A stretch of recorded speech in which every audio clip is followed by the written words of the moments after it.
What is up, everybody? It is Kyler Harris, and I'm going to be talking about Number of the Stars by Lois Lowry today.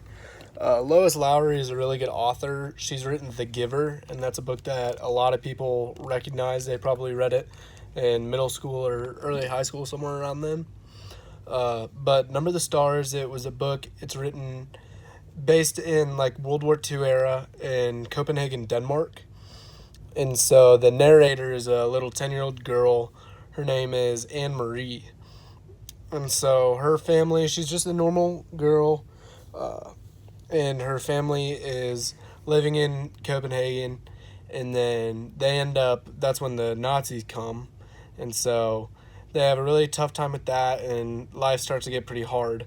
And then her family decides that they're going to stay and help out their friends no matter what.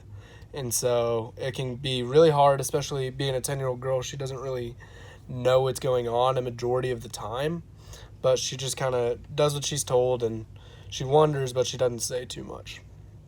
And then some problems arise, and so basically at one point they have a funeral for her great aunt, which she never knew she had a great aunt.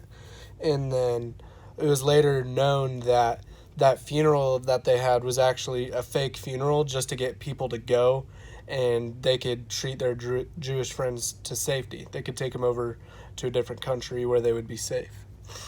And then another thing that she does is she goes on a bike ride to give her uncle a really important package. And on the way there, some soldiers stop her. And so they rumble through the package, and then they find nothing but a handkerchief. And so she doesn't really realize it, but that was actually really brave of her.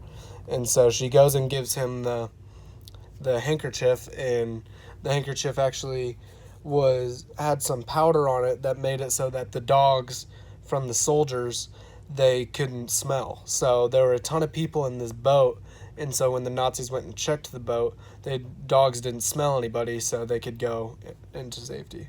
But all in all, it's a really good book, and I would highly recommend it. Deuces.